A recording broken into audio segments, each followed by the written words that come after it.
Aku ingat ya. Sorry istri dong, hebat. Sorry istri. Ya. Bismillahirrahmanirrahim. Alhamdulillahirabbil alamin wassalatu wassalamu ala asrofil anbiya'i wal mursalin wa ala alihi washabbihi ajmain amma ba'd.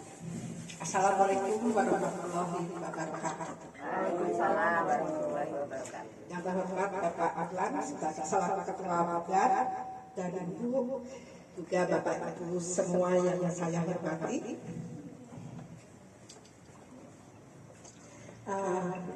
Alhamdulillah pada pagi hari ini sangat cerah, kita bisa bertemu kembali bersama-sama bersilaturahmi dan berolahraga bersama sesuai jadwal rutin kita setiap hari Minggu pagi. Alhamdulillah kita sudah diberikan kesehatan dan kesempatan untuk hadir sehingga kita bisa bersama-sama melakukan olahraga. Salawat dan salam semoga telah dipahkan kepada Nabi besar kemudian kita Nabi Muhammad Sallallahu apa itu? Sallallahu alaihi wasallam. Iya, beserta keluarganya, sahabatnya, juga kita umatnya. Izinkan saya mengawali ceramah ini dengan surat Yasin ayat 68. Wa man nu'ammirhu nunnakishu fil khalq afalan ya'qilun. Artinya, dan barang siapa kami panjangkan umurnya, niscaya kami kembalikan dia ke awal kejadiannya. Maka mengapa mereka tidak mengerti? Seringkali kita mendengar atau kita amati bersama bahwa orang yang sudah lanjut usia itu akan kembali bersifat seperti anak-anak. Mereka menjadi pelupa atau istilah awamnya pikun, kalau istilah medisnya yaitu demensia Alzheimer. Dalam surat Al-Hajj ayat 5 juga menjelaskan, dan ada pula di antara kamu yang dikembalikan sampai usia sangat tua atau pikun, sehingga dia tidak mengetahui lagi suatu yang telah diketahuinya, atau dalam kata lain lupa. Bapak Ibu, kedua ayat tersebut menjelaskan tentang usia tua dan kondisi demensia atau pikun. Nah, menurut Badan Pusat Statistik Indonesia bahwa rata-rata penduduk Indonesia pada tahun 2025 itu mempunyai angka harapan hidup antara 73 sampai 74 tahun. Sehingga dengan rentang usia yang panjang ini sangat memungkinkan kita atau semua orang itu akan terkena demensia Alzheimer. Nah, pada kesempatan ini saya akan menyampaikan sedikit apa yang saya ketahui tentang demensia Alzheimer. Sebelumnya saya mohon maaf, saya tidak berani menyampaikan ilmu tentang agama. Saya karena menyadari betul bahwa ilmu agama saya itu masih nol. Saya hanya berani menyampaikan tentang hal-hal yang bersifat umum yang saya ketahui. Sedikit saya ketahui. Apa itu demensia Alzheimer? Demensia Alzheimer adalah menurunnya kemampuan berpikir, mengingat, dan kemampuan sosial seseorang, termasuk gangguan emosi, juga gangguan komunikasi. Kata dokter, menurunnya fungsi otak manusia itu sudah dimulai dari umur 40 tahun. Jadi yang muda neng Yosi usia berapa sekarang? 45. Jadi sudah mulai ada penurunan fungsi otak kita. Kita sudah mulai lupa gitu ya. Di usia kita, tanda-tanda Alzheimer sudah sering kita rasakan. Sudah sering kita rasakan kalau kita mau mendeteksi diri atau mengenali diri sendiri. Ya, ada baiknya kita mau mendeteksi atau mengenali tanda-tanda Alzheimer yang terjadi pada diri kita sendiri, supaya kita bisa segera mencari solusinya. Alzheimer bukan bukan sesuatu yang memalukan, Ibu. Pasti itu akan terjadi, hanya kita bisa berupaya untuk mencegahnya agar Alzheimer itu tidak datang lebih cepat atau tidak semakin parah. Gitu. Allah juga apa namanya menganjurkan kepada kita bahwa kita harus selalu berikhtiar untuk mencegah penyakit ya. Tarik dulu kontekannya. Nah, Bapak Ibu, ada 10 gejala demensia Alzheimer. Tapi pada kesempatan ini saya hanya ingin menyampaikan 4 saja, karena supaya waktunya tidak terlalu lama. Nah, yang sering terjadi pada kehidupan sehari-hari kita saja, yaitu gangguan daya ingat atau lupa. Kita sering lupa menaruh barang, kita sering menaruh barang dari hal yang kecil yang sering kita pegang aja, HP, kacamata, charger, kita lupa menaruhnya. Seisi rumah kita cari-cari, sehingga kita menghabiskan waktu, menghabiskan energi, juga emosi kita. Kan kadang-kadang kita merasa jengkel ya Bapak Ibu, nyari barang tidak ketemu-ketemu, barang sesuatu yang seharusnya tidak perlu terjadi, tapi kita lakukan. Nah, apa solusinya? Kalau saya sendiri sudah merasakan banyak gejala demensia yang terjadi pada diri saya. Umur saya juga sudah tidak ada lagi, dan saya sudah sering lupa. Akhirnya supaya saya tidak stres mencari-cari barang, akhirnya saya tempatkan HP, kacamata, charger di satu tempat. Tempatnya harus di situ. Kalau misalnya harus pakai, kembalikan ke situ. Kacamata harus pakai, kembalikan ke situ. Jadi kalau saya cari-cari, pasti ada di sana. Jadi untuk mempermudah saya sendiri, atau menanyakan, menceritakan hal yang sama berulang-ulang. Mohon maaf Ibu ini sebenarnya itu gejala demensianya juga sudah terlihat sangat lama. Saya kenalan dengan beliau itu sejak beliau bergabung di Bidang kami. Saya sudah kenal beliau juga mengenal saya. Tapi kalau setiap ketemu saya pasti nanya, "Saha iya?"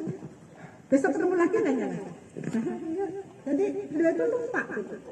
Lupa, walaupun saya sudah berkali-kali bertemu, sudah ke rumah beliau juga sudah sering, tapi selalu kalau ketemu saya nanya lagi, sehari. Nah, sebenarnya hal seperti itu harus kita sadari lebih awal supaya kita tahu bagaimana mencari solusi secepatnya.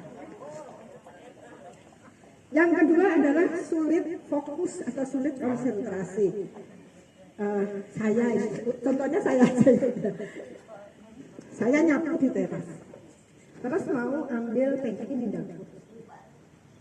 Saya jalan ke dapur, sampai dapur lupa. Saya mau ambil apa ya? Balik lagi ke teras. Iya, tadi kan saya nyapu. Balik lagi ke dapur. Akhirnya waktunya balik buang-buang waktu percuma. Pulang jalan itu adalah salah satu tanda-tanda demensi. Terus kemudian lupa jumlah rakaat, contoh-contoh kecil aja yang kita alami sehari-hari. Contoh jumlah rakaat saat kita sholat. Tadi udah sholat, udah rakaat keberapa ya? Sambil akhirnya kita tidak jadi membaca doa, malah mengingat-ingat sholat keberapa seperti itu. Tadi sudah tahiyat awal belum ya? Nah itu harus kita konsentrasi, sulit fokus atau sulit konsentrasi. Ininya apa solusinya? Ya solusinya kita harus konsentrasi aja, jangan memikirkan hal-hal yang lain ketika kita sholat. Nah yang ketiga yang sering terjadi, sulit menulis kata dengan huruf yang benar. Ucas-acas kalau bahasa Sunda. Ibu sering begitu nggak? Jadi misalnya kata saya menjadi tanya, adalah satu huruf saja, itu artinya sudah berbeda, sudah jauh berbeda. Itu namanya tipe. Tipe, benar. Tapi banyak orang yang memaklumi kesalahan diri sendiri. Banyak, maklum udah tua, udah ini. Orang lain juga mengerti.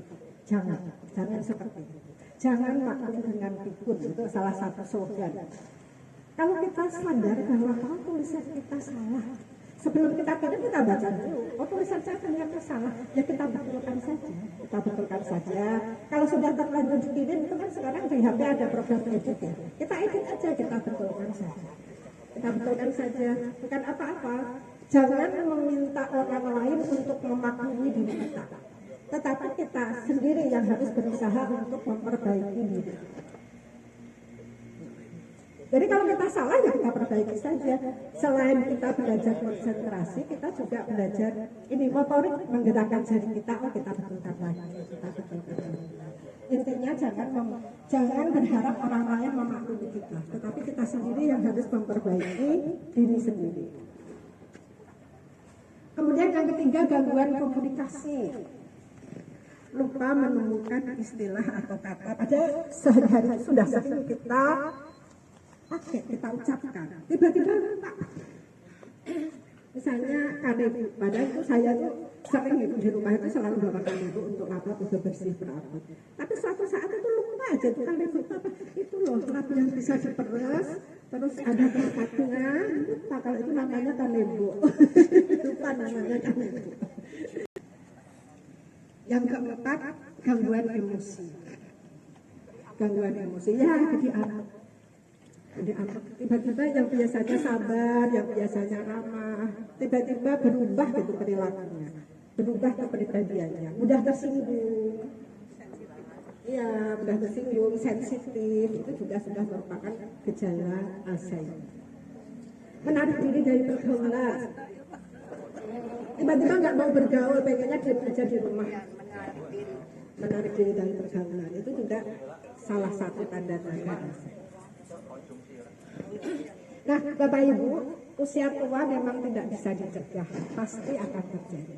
Tapi kita berharap dapat menua dengan sehat, sehingga tidak menjadi beban keluarga. Kita juga susah karena kita merasa sakit, terbatas gerakan kita, keluarga juga susah karena harus selalu mendampingi kita. Dan gampang ibu-ibu dengan cara hadir di Bugar saja. Terima kasih Bapak Korlan, Pak Bodi sudah menginisiasi adanya Bugar. Karena di Bugar itu sudah merupakan paket komplit untuk mencegah atau mengurangi risiko Alzheimer. Ada 5 cara untuk mencegah Alzheimer. 1, berolahraga. Hadir di Bugar kita berolahraga bersama. Terus ininya macam-macam, olahraganya juga macam-macam, berganti-ganti. Yang kedua, bersosialisasi atau bersilaturahmi. Dengan hadir di Bugar, otomatis kita bertemu banyak teman, kita bisa bersosialisasi dan bersilaturahmi. Yang ketiga, stimulasi otak. Nah, di Bugar juga ada senam otak ya Pak Agus. Minggu kemarin Pak Agus itu mengajak kita untuk senam stimulasi otak. Walaupun kelihatannya sederhana, cuma tertutup. Selamat pagi, selamat siang, selamat sore, selamat malam. Tapi itu kan juga perlu konsentrasi. Nah, itu stimulasi otak itu juga salah satu cara mencegah Alzheimer. Saya sekarang, saya ditunjuk untuk jadi penggerak, bukan jadi penggerak, belajar berbicara. Otomatis dengan belajar berbicara, saya harus membaca. Saya harus membaca, mencari-cari materi, kemudian saya menulis poin-poin apa saja yang harus saya sampaikan, kemudian saya belajar berbicara supaya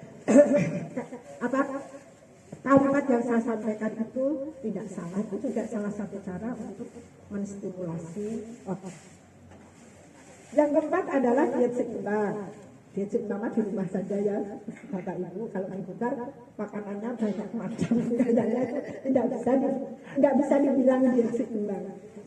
Yang kelima, hati gembira.